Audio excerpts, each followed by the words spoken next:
누구나 알기 쉽게 편하게 또 우리랑 관련이 많은 그런 국제뉴스 중심으로 페이스북으로 방송을 시작했습니다. 매주 화요일마다 방송을 할 예정인데요. 이번 주에 나간 기사부터 설명을 드릴게요. 이번 주에는 제가 지금 테러의 기원을 찾아서라는 연재를 진행 중인데요. 6번째 기사로 IS의 모집 전략에 대해서 기사를 썼습니다. 그 제목이 이제 수고하고 짐진 자들 다 IS 오라라고 나갔는데요. IS란 이슬람 국가를 말하는 거죠. 시리아와 이라크에서 지금 활동하고 있는 이슬람 급진 세력입니다.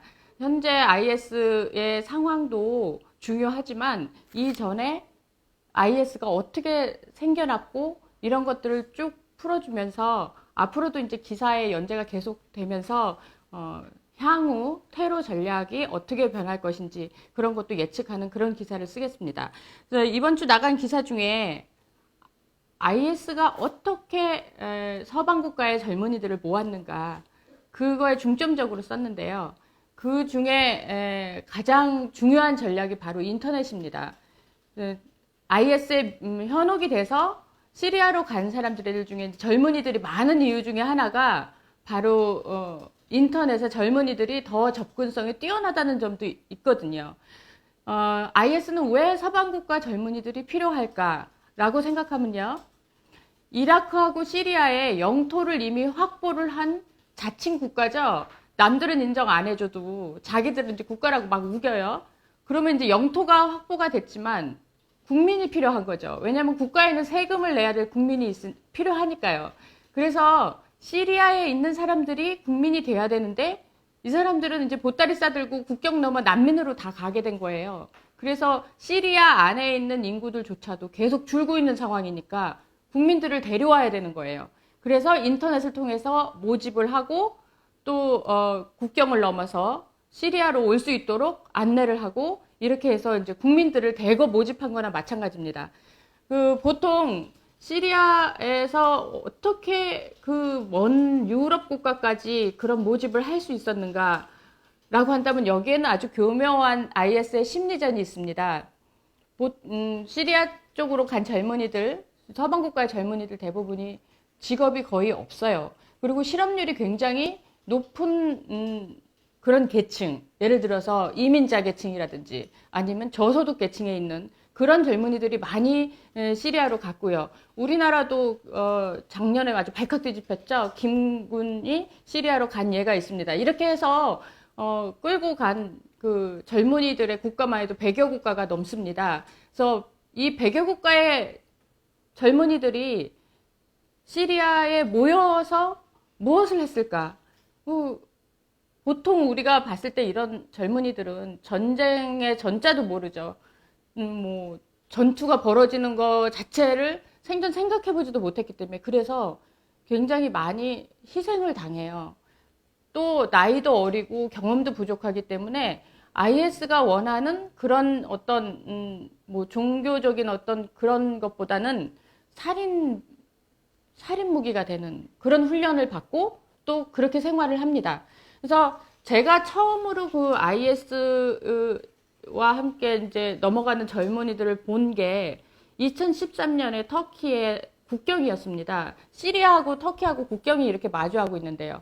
그 국경에서 제가 봐도 딱 옷차림이 그런 아랍 국가 젊은이들이 아닌데 그래서 왜 그렇게 시리아로 넘어갈까라고 그냥 의문만 가졌지 사실은 그때는 IS의 모집 중에 하나라고는 정말 알지 못했었어요. 그리고 IS가 그렇게 위협적인 존재도 아니었었고 그렇게 해서 이제 국경을 넘어가면 저쪽에서 이제 IS 대원들이 뭐 인사를 하고 같이 가고 이런 걸 봤었는데 뭐 국경에 있는 터키 책임자도 그 당시에는 워낙 그때 당시 이제 관광도 많이 갔었거든요. 옛날에는 시리아 쪽으로. 그래서 그 중에 하나인갑다라고 생각을 해서 대수롭지 않았던 일이었죠.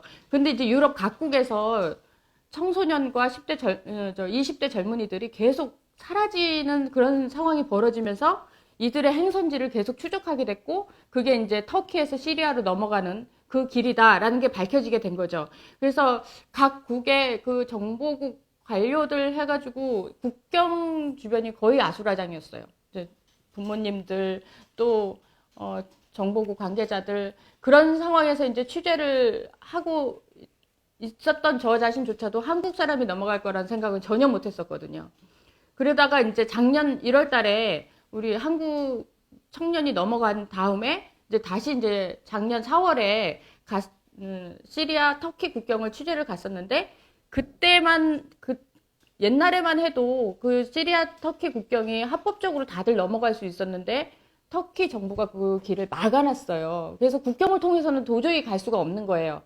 그러면 불법적으로 가는 길이 계속 이제 개발이 된 거예요. 그래서 제가 갔던 한 마을은 그 IS가 주로 서방 국가 젊은이들이 오면 데려가는 불법적인 경로 중에 하나였는데 우연치 않게 이제 두 젊은이가 가는 것을 보게 됐는데 그때 뭐 취재진으로서 뭐 가지 말라고 막기는 굉장히 위험한 상황이었고 그래서 일단 그쪽 불법적인 경로가 굉장히 많이 그 국경 쪽에 발달해 있었다라는 것밖에 이제 제가 취재할 수 없었습니다. 어쨌든 그 루트를 통해서 되게 많은 젊은이들이 갔고 이거를 뭐 지하드 익스프레스 이렇게 서방 국가에서는 부르거든요. 지하드라는 말은 말 그대로 성전이라는 말인데요.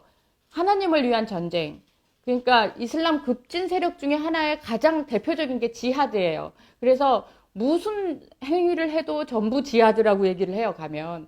그래서 이 IS 전사가 되는 것도 지하드다. 하나님을 위한 전쟁이다. 이렇게 세뇌 교육을 시키거든요. 그래서 끌려간 젊은이들이 어디를 가느냐? 훈련소를 가거든요. 그래서 한창 전성기에는 훈련소가 굉장히 많았지만 지금은 폭격 때문에 훈련소가 많이 없어졌어요. 그래서 훈련소에 가서 처음 가서 보면 IS 사람들이 나와서 이 사람이 온 청년이 도대체 어떤 국가이며 또 어떤 생각으로 여기를 왔느냐. 그래서 면접을 굉장히 길게 본답니다. 그래서 성별, 그다음에 국가, 몇 살인지부터 취미는 무엇이고 이 사람이 공부는 무엇을 했고 그렇게 해서 분류를 해요. 그래서 분류를 한 와중에 이제 뭐 컴퓨터에 능한 사람은 이제 정보 쪽 다루는 쪽으로 가기도 하고 그래서 훈련을 개인마다 2달이 되고 뭐 6달이 되고 이렇게 나눠지는데 훈련을 마치고 오면 그 시리아 난민들이 버리고 간 집들을 이제 분양을 해줘요. 그래서 마치 한국의 가출팸처럼 청소년들이 7, 8명이 모여 사는 거예요. 그렇게 모여 살면 여러 국가의 젊은이들이 왔기 때문에 싸움도 굉장히 많이 한대요. 의견 차이도 많고 또 말도 안 통하고 그래서 굉장히 많은 그 불화가 있는데 이 가출팸 형태에 있는 이 상황에서 그들이 벗어날 수 있는 길은 뭐냐면 결혼을 하면 IS가 집을 단독으로 준답니다. 그러다 보니까 결혼할 여자들이 필요한 거예요. 근데 시리아 여자들은 낯선 이방인들한테 결혼을 거의 안 하거든요. 끌려가서 뭐 강제로 하기 전까지는. 그러다 보니까 이제 IS 전사로 왔던 서방국가 젊은이들이 똑같이 인터넷을 통해서 서방국가에 있는 소녀들을 꼬시기 시작한 거죠. 그런 상황에서 서방국가에서 온 소녀들이 시리아에 있는 IS 전사와 결혼하는 것, 이걸 이제 지하드 신부라고 또 불러요. 그래서 지하드 신부가 되면 그 IS 전사와 함께 집을 받아서 아이들을 낳고 근데 그 아이들이 일정 나이가 어느 정도 걷고 또 말도 하고 한 4, 5살이 되면 아슈빌이라는 또 아동 훈련소로 또 보낸답니다. 그래서 IS는 철저하게 이렇게 사람을 병기화시키고 또 이용하고 이 전술에 굉장히 능한 거예요. 근데 우리가 봤을 땐 어떻게 저렇게 넘어가지? 참 멍청하지 않나 이렇게 생각하지만 넘어간 사람들의 이야기를 들어보면 대부분이 자기 처지가 굉장히 곤란하고 희망이 없고 자기 살고 있는 세상에서 더 이상 무엇을 할 수 있는 그런 발전적인 희망이 거의 없기 때문에 IS가 말하는 새로운 생활, 그러니까 말하자면 게임처럼 인생을 리셋하는 거예요. 그런 생활을 할 수 있고 또 직업이 없는 사람들이 뭐 한 달에 일정 정도 급료를 준다. 이런 말들에 속아서 새로운 생활을 하고 싶은 마음, 그런 것 때문에 시리아로 넘어가서 IS 전사가 되지 않았나 싶습니다. 그래서 요번 주 기사에는 그런 내용들이 좀 자세하게 나와 있고요.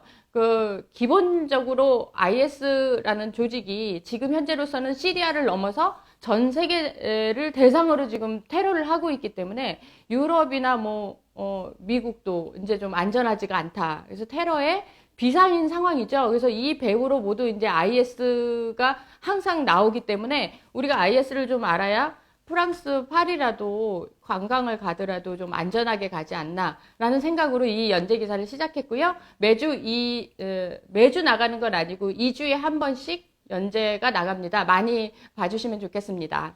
그리고 이제 두 번째로는요. 저번 주에 있었던 국제뉴스 기사들 중에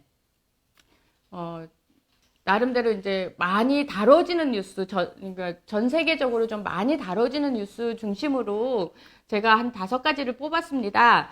첫 번째 뉴스가 하얀 헬멧에 관한 뉴스예요. 그래서 시리아의 알레포에는 하얀 헬멧을 쓰고 베이지색 유니폼을 입은 말하자면 구호대 같은 사람들이 시민들을 구출하는 구조대 역할을 합니다. 이들은 자발적인 시민들이 만든 단체이고요. 지금 현재 2,700명 가까이 지금 활동을 하고 있다고 하는데요. 정식 명칭은 시리아 시민 방위대라고 합니다. 이게 사실 아랍어에서 이게 영어로 넘어오고 한국말로 넘어오면서 좀 딱딱한 말이 됐지만 굉장히 자기네들끼리 뭉쳤다. 전혀 외부의 개입이 없고 자발적인 모임이다라는 걸 강조한 단체입니다. 그런데 지금 2013년부터 지금까지 활동을 하면서 130명 가까이 구조 요원이 지금 희생을 당한 상황이고요. 그래서 이들이 이제 활동을 하러 가는 현장은 주로 폭격이 일어난 다음에 그 폭격의 잔해 속에서 이제 아이들과 또 시민들을 구조하는 역할을 하고 있어요. 그래서 알레포에는 지금 정부군도 반군도 진짜 IS군도 시민들을 구조하는 그런 체제는 전혀 없습니다. 오로지 이 하얀 헬멧이 시민을 구조하는 유일한 단체거든요.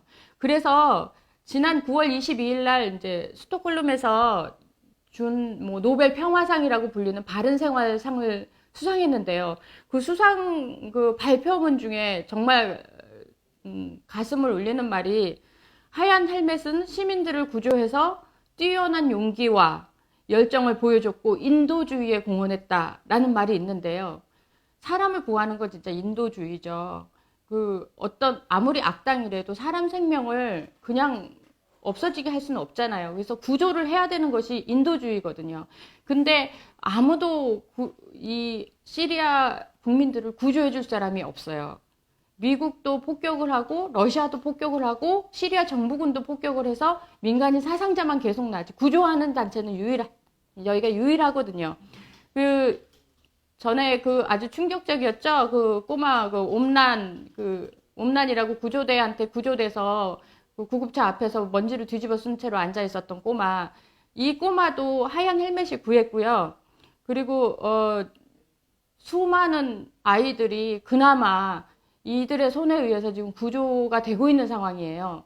근데 시리아 정부 입장은 뭐냐면 하얀 헬멧은 테러리스트 조직과 연관돼 있다라는 게 시리아 정부의 입장입니다. 근데 가만히 보면 시리아 정부 입장에서는 자기 국민이 죽어나가는 상황에서 살려줘야 되는 게 사실 정부잖아요. 국민을 죽이는 게 정부가 아니고. 근데 시리아 정부는 전혀 그렇지가 않아요. 그래서 사실 시리아 정부가 옳으냐 아니면 IS가 옳으냐 시리아 반군이 옳으냐 국제사회가 왈가불가 말은 많지만 그거보다 더 중요한 건 저는 사람의 생명을 구할 수 있는 정부가 저는 더 필요하다고 생각하거든요. 그래서 시리아에 현재 필요한 거는 바로 시리아 국민들을 좀 구해줄 사람들. 그래서 하얀 헬멧이라는 존재 자체가 전 세계에 아주 깊이 지금 인상적으로 남는 건지도 모르겠습니다. 자, 두 번째는 도널드 트럼프의 뉴스였어요. 미국의 대선은 워낙 전 세계가 들썩이는 거기 때문에 각 나라마다 미국 대선의 뉴스도 굉장히 크게 다뤄지고 있는데요. 이번에는 트럼프가 도널드 트럼프 재단이 또 탈세 의혹으로 해가지고 뉴욕주 검찰로부터 지금 모금 금지를 당한 상황이거든요. 그래서 이 단체가 시작된 지 한 18년이 됐는데 그동안 쭉 모금 운동을 통해서 받았던 돈이 25,000불 이상, 연간 25,000불 이상은 넘어갈 텐데 그렇게 됐을 때 주 정부에 신고하게 되어 있는데 그 사항이 굉장히 모호한 거예요. 그러다 보니까 이제 트럼프 입장에서는 굉장히 이제 큰 타격을 입은 거죠. 미국에서 납세 의무라는 건 굉장히 큰 이슈 중에 하나거든요. 그래서 이 상황이 가장 큰 뉴스 중에 하나였고 또 더군다나 도널드 트럼프가 가장 앞세웠던 게 이제 애국심 마케팅이었는데요. 자기 본사 소유 건물에 이란 은행에게 임대해줬던 사실이 또 밝혀진 거예요.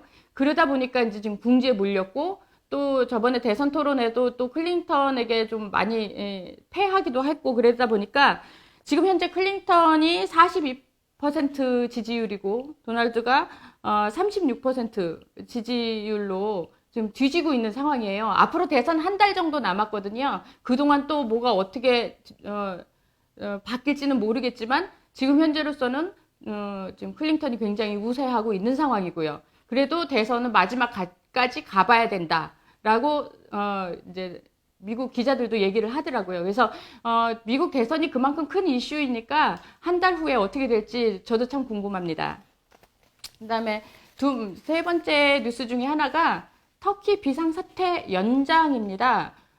터키에서 군사 쿠데타가 났었죠. 그게 7월 달이었는데 3개월 동안 터키 비상사태라고 해가지고 이번 달에 이제 끝나요, 원래는. 근데 다시 이걸 3개월 동안 연장을 하니까 내년 1월까지거든요.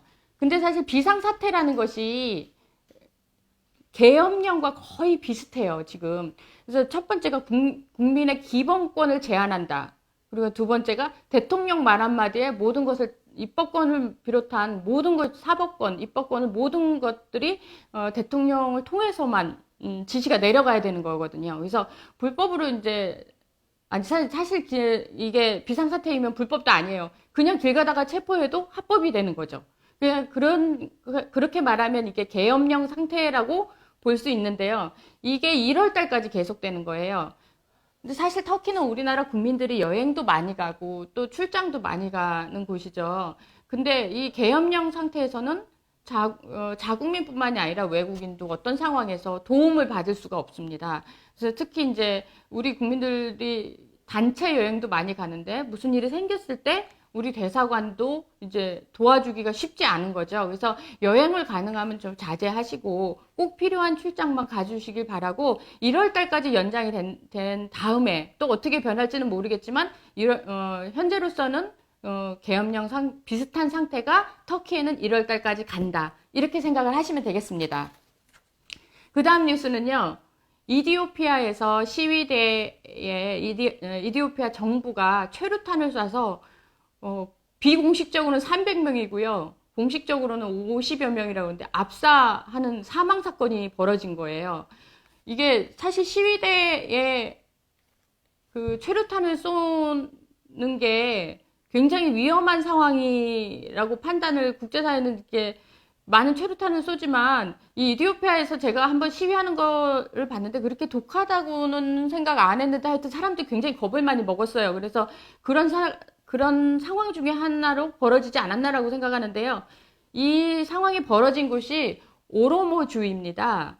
그 오로모주는 주로 오로모족이 살아요. 그래서 오로모족들이 시위를 벌였는데 사실 시위를 벌이려고 나온 게 아니라 얘기를 들어보니까 무슨 행사 때문에 나왔다가 갑자기 반정부 구호를 외치면서 이게 갑자기 시위대 양상을 띠게 됐다라는 말을 했어요. 그래서 이게 뭐 어떤 연유가 있냐면요.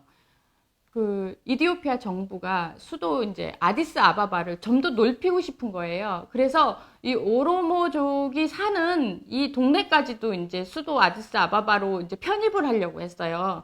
그런데 조상 대대로 이제 아프리카에서 살아왔던 이제 오로모족은 이걸 반대한 거죠. 그래서 시위를 하기 시작했고 그때마다 이제 폭력적인 진압을 했습니다. 그래서 사상자가 많이 났었는데 이번에 리오 올림픽 때 마라톤에 이렇게 X자를 한 마라톤 선수가 한 명이 뛰었잖아요. 이 X자는 바로 오로모족이 저항의 표시예요. 우리 땅을 빼앗지 말아달라, 폭력을 쓰지 말아달라는 뜻이거든요. 그래서 요번 시위도 바로 이 X자 시위였는데 거기에 이제 최루탄을 쏘면서 사람들이 도망가다가 압살을 하게 된 아주 불행한 사건입니다. 이디오피아가 사실은 우리 6.25 때 이제 동맹군으로 참여도 했고 그때만 하더라도 우리나라보다 훨씬 잘 살던 나라였고 또 민주화도 우리보다 빨리 좀 시작됐던 나라 중에 하나예요.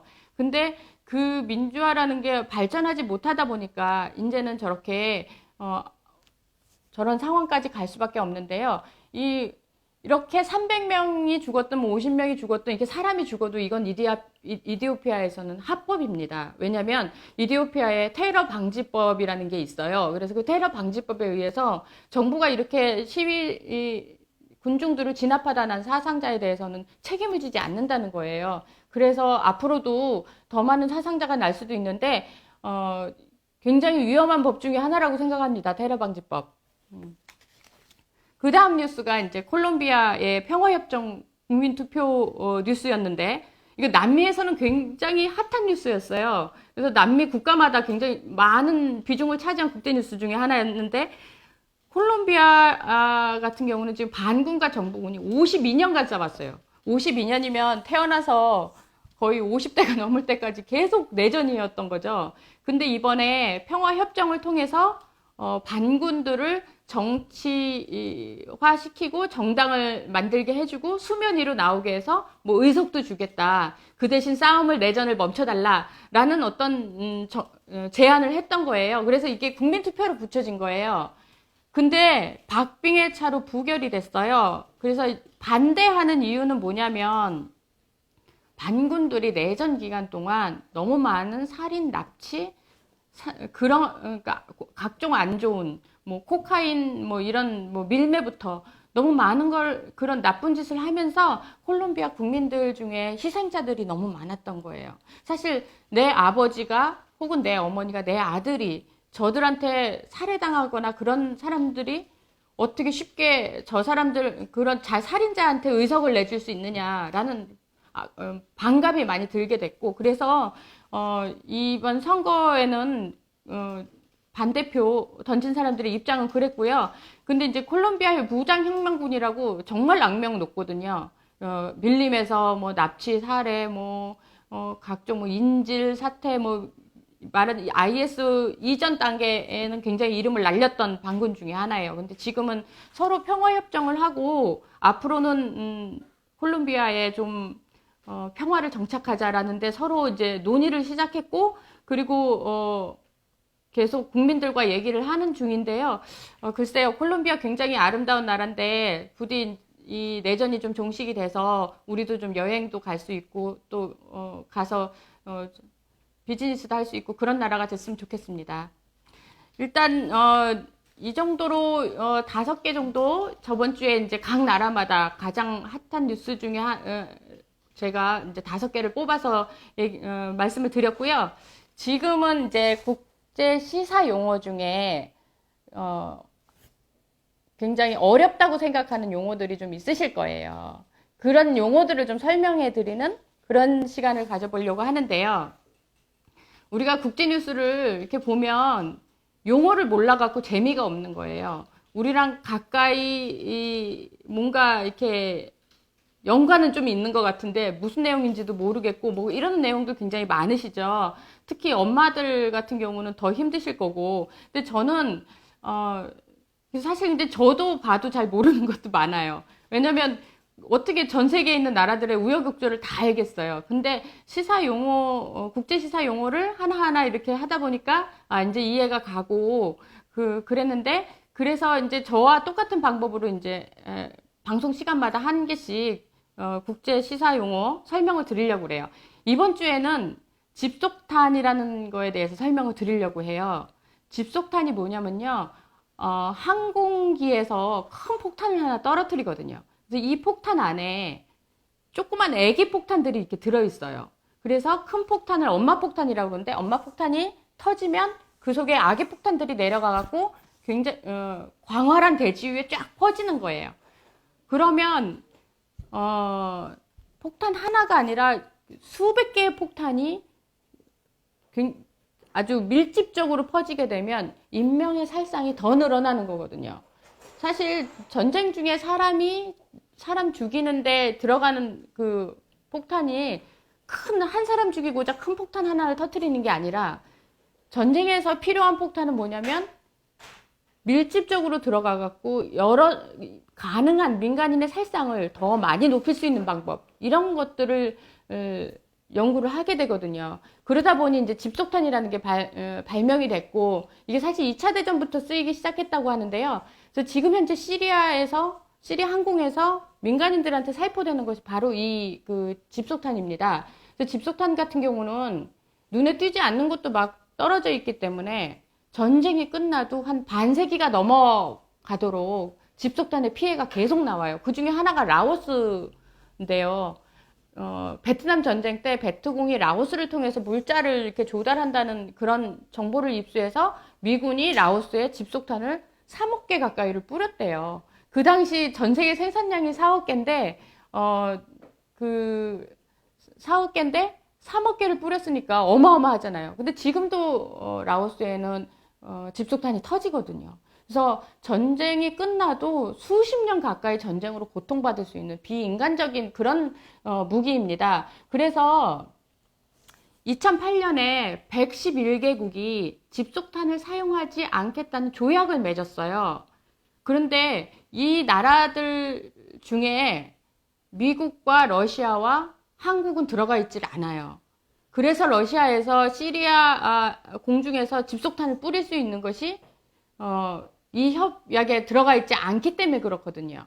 그리고 우리나라도 마찬가지로 집속탄 금지 조약에는 들어가지 않았어요. 그래서 우리는 이제 집속탄을 우리나라가 쓴다 해도 뭐 크게 비난받을 건 아닌 거죠. 이를테면. 근데 네덜란드에 있는 평화연구소 PAX라는 데에서 발표한 건데요. 전 세계 158개국이 집속탄 생산 그 회사에 투자를 했는데요. 그 중에 미국이 76개사로 제일 많았고 우리나라도 21개사나 들어있었는데요. 그 중에는 뭐 농협, 그 다음에 국민연금, 그리고 또 뭐 삼성이나 SK 대기업들, 그런 큰 기업들도 많이 들어가 있었거든요. 근데 사실 집속탄이 전 세계 111개국이 쓰지 말자고 할 때는 그만큼 비인도적인 무기이기 때문에 그렇고요. 이 집속탄으로 피해를 보는 계층이 주로 민간인, 그 중에서도 아이들이 많기 때문에 쓰지 말자는 거거든요. 그런 차원에서 보자면 우리나라가 21개 회사에서 이 집속탄에 투자를 했다는 것이 참 저한테도 굉장히 충격적인 내용이었고요. 앞으로도 지금 우리 사회에서 이 부분은 더 논의를 더 해봐야 되지 않을까라고 생각을 합니다. 그 페이스북으로 들어왔던 질문 중에 콜롬비아 내전 연장되는 건가요? 라는 질문이 들어왔는데요. 지금 현재로서는 굉장히 진행이 좀 잘 되고 있어요. 왜냐하면 반군 쪽에서도 그렇고 정부군 쪽에서도 서로 이렇게 어떻게 하면 서로 이제 잘 해보고자 하는 노력이 굉장히 많이 있어요. 당연하죠. 52년 동안 싸웠는데 이제는 질릴 만도 하거든요.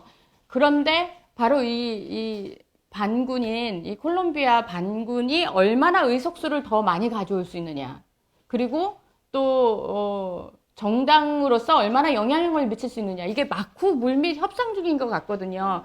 사실 지금 콜롬비아 대통령은요, 이 반군들을 가능하면 흡수해서 이제 말하자면 밀림 전쟁 시대는 좀 내전을 끝내자라는 주의예요. 근데 이 전에 대통령이 계셨어요. 그 대통령은 이제 우리의 대통령 같은 경우는 반군들을 좀 강력 진압해서 싹쓸이 하겠다 그래 군사력을 동원해 갖고 밀림 쪽으로 계속 전쟁을 했거든요. 그거와 정반대인 거죠. 그래서 저는 좀 긍정적으로는 보고 있는데요. 막후 그 물밑 협상에서 과연 이 콜롬비아 무장혁명군이 좌석수, 의석수 이런 것들을 얼마나 보장받을 수 있는지, 이 결과에 따라서 콜롬비아 내전이 연장이 되느냐 마느냐 결정이 날 거고요.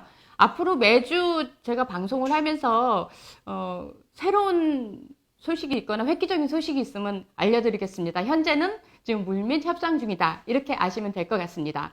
다음 주 화요일 날 퇴근길에 이렇게 만나는 아주 손쉬운 그런 페이스북 국제뉴스이지만 열심히 해볼 거고요. 그리고 궁금한 거 있으면 언제든 댓글로 달아주시면 제가 성심성의껏 취재 열심히 해서 알려드리겠습니다. 예, 오늘은 여기서 첫 번째 방송 마치겠습니다. 감사합니다.